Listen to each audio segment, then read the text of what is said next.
జిల్లాల్లో పోలింగ్ ఏర్పాట్లను దగ్గరుండి పరిశీలించారు కలెక్టర్లు, ఎస్పీలు. ప్రశాంత వాతావరణంలో ఎన్నికలు నిర్వహించేందుకు అన్ని ఏర్పాట్లు చేశామని చెప్పారు. జిల్లా సరిహద్దుల్లో నిఘా పటిష్టం చేశామని, రౌడీ షీటర్లను బైండ్ ఓవర్ చేశామన్నారు పోలీసులు. ప్రజలు భయపడకుండా ఓటేయాలని పిలుపునిచ్చారు.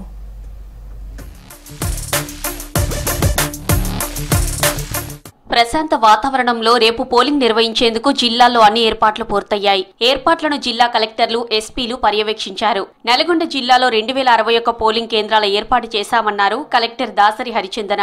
నల్గొండ పార్లమెంటు స్థానం 2 రాష్ట్రాల బోర్డర్ కావడంతో 5 జిల్లాల్లోని అధికారులతో సమన్వయం చేసుకుంటున్నామని చెప్పారు. ప్రతి ఒక్కరూ ఓటు హక్కు వినియోగించుకుని ప్రజాస్వామ్యం కాపాడాలన్నారు దాసరి హరిచందన.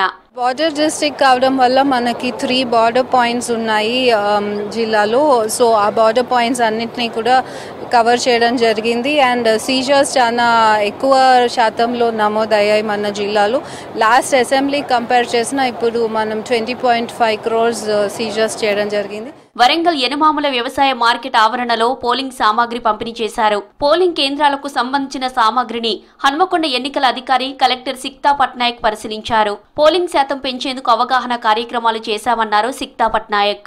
స్టార్టింగ్ నుంచి చూస్తున్నాము. వరంగల్ వెస్ట్ 100% అర్బన్ కాబట్టి ఇక్కడ 56% మాత్రమే ఓటింగ్ పర్సెంటేజ్ అసెంబ్లీ ఎలక్షన్స్లో చేయడం జరిగింది. ఇన్ఫ్యాక్ట్ పార్లమెంట్ ఎలక్షన్స్ చూస్తే ఇంకా తక్కువ జరిగింది. Please come vote tomorrow 7 AM to 6 PM. In fact 1 hour voting time కూడా పెంచడం జరిగింది due to heat wave conditions. అందరూ రావాలి, ఖచ్చితంగా ఓట్ వేయాలి. జగిత్యాల జిల్లాలో ప్రతి ఒక్కరూ తమ ఓటు హక్కు వినియోగించుకోవాలన్నారు కలెక్టర్ జాస్మిన్ బాషా.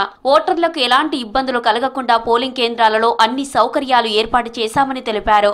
ఎన్నికల విధుల్లో 1104 మంది పోలింగ్ అధికారులు, 1104 సహాయ పోలింగ్ అధికారులు, 2208 మంది ఇతర సిబ్బంది, 116 మంది మైక్రో అబ్జర్వర్లు పాల్గొనున్నారని తెలిపారు కలెక్టర్. 119% రిజర్వ్ స్టాఫ్ తో కూడా వాళ్ళకి ఫెసిలిటేట్ చేయడం జరిగింది. ఎక్కడైనా ఎవరికైనా ఇబ్బంది ఉన్నా రీప్లేస్మెంట్ చేసి అన్ని పోల్ పార్టీస్ కూడా ఫామ్ చేసి వాళ్ళని అన్ని ఏర్పాట్లు, ఎలక్షన్ మెటీరియల్, ఈవీఎంలు కూడా హ్యాండ్ ఓవర్ చేసిన తర్వాత సెక్టార్ ఆఫీసర్ ఆధ్వర్యంలో టోటల్ సెక్టార్స్ 80 సెక్టార్స్ ఉన్నాయి. పెద్దపల్లి ఎంపీ సెగ్మెంట్ పరిధిలో పోలింగ్ సామాగ్రి పంపిణీ పూర్తి చేశారు అధికారులు. ఈవీఎంల పంపిణీని మంచిర్యాల జిల్లా కలెక్టర్ బదావత్ సంతోష్ పరిశీలించారు. పెద్దపల్లి నియోజకవర్గ వ్యాప్తంగా 15,92,000 మంది ఓటు హక్కును వినియోగించుకోనున్నారు. ప్రతి ఒక్కరూ ఓటు హక్కు వినియోగించుకోవాలని కలెక్టర్ బదావత్ సంతోష్ పిలుపునిచ్చారు. ఈవీఎం కి సంబంధించి 3 BEలు, ఒక CU వీవీప్యాట్ కూడా అందరికీ ఇవ్వడం జరిగింది. అడిషనల్గా 25% BECలు, 40% వీవీప్యాట్ కూడా ఇవ్వడం జరిగింది. రేపు పోలింగ్ డే రోజు ఏదైనా చిన్న ఇబ్బంది వచ్చినా కూడా ఇమీడియట్గా మార్చడానికి ECL ఇంజనీర్స్ ఉన్నారు. సెక్టర్ ఆఫీసర్కి ట్రైనింగ్ ఇవ్వడం జరిగింది. అది ఖమ్మం జిల్లాలో ఎన్నికల ఏర్పాట్లు పూర్తయ్యాయి. ఈవీఎం డిస్ట్రిబ్యూషన్ ప్రక్రియను వైరాలో పరిశీలించారు కలెక్టర్ పివి గౌతమ్. ఎన్నికలను ప్రశాంతంగా నిర్వహించేందుకు అన్ని ఏర్పాట్లు చేసినట్లు తెలిపారు. ఎలాంటి అవాంఛనీయ సంఘటనలు జరగకుండా అన్ని పోలింగ్ కేంద్రాల వద్ద భారీ భద్రత ఏర్పాటు చేసినట్లు తెలిపారు కలెక్టర్ పివి గౌతమ్. 6 గంటల దాకా పోలింగ్ టైంని పొడిగించారు. సో మీ ప్రతి ఒక్కరు కూడా మీరు పెద్ద ఎత్తున వచ్చి మీ ఓటు హక్కుని వినియోగించుకోవాల్సిందిగా, సద్వినియోగం చేసుకోవాల్సిందిగా, ఇంత పెద్ద ఎలక్షన్ పండుగలో మీ అందరు కూడా పాల్గొనాల్సిందిగా మీ అందరిని కూడా కోరుతున్నాను. ఆదిలాబాద్ జిల్లాలో 2200 పోలింగ్ కేంద్రాల్లో ఏర్పాట్లు పూర్తి చేశారు అధికారులు. సమస్యాత్మక కేంద్రాలను జిల్లా కలెక్టర్ రాజర్షి షా పరిశీలించారు. సుమారు 279 సమస్యాత్మక ప్రాంతాల్లో ప్రత్యేక చర్యలు చేపట్టారు. పోలింగ్ సందర్భంగా మావోయిస్టు ప్రాబల్య ప్రాంతాల్లో భారీ బందోబస్తు ఏర్పాటు చేశారు పోలీసులు. చాలా ప్రశాంతంగా ఇక్కడ చూస్తే చాలా హ్యాపీ ఉన్నారు. ప్రతి ఒక్క ప్రిసైడింగ్ ఆఫీసర్ వాళ్ళ చెక్ లిస్ట్ కూడా చెక్ చేసి వాళ్ళకి స్టాచ్యూటరీ మెటీరియల్ కానీ, నాన్ స్టాచ్యూటరీ మెటీరియల్ కానీ, ఈవీఎం కానీ, వీవీప్యాట్ కానీ వాళ్ళ పోలింగ్ స్టేషన్ సంబంధించిన అందట్లేదా అన్ని చెక్ చేశారు.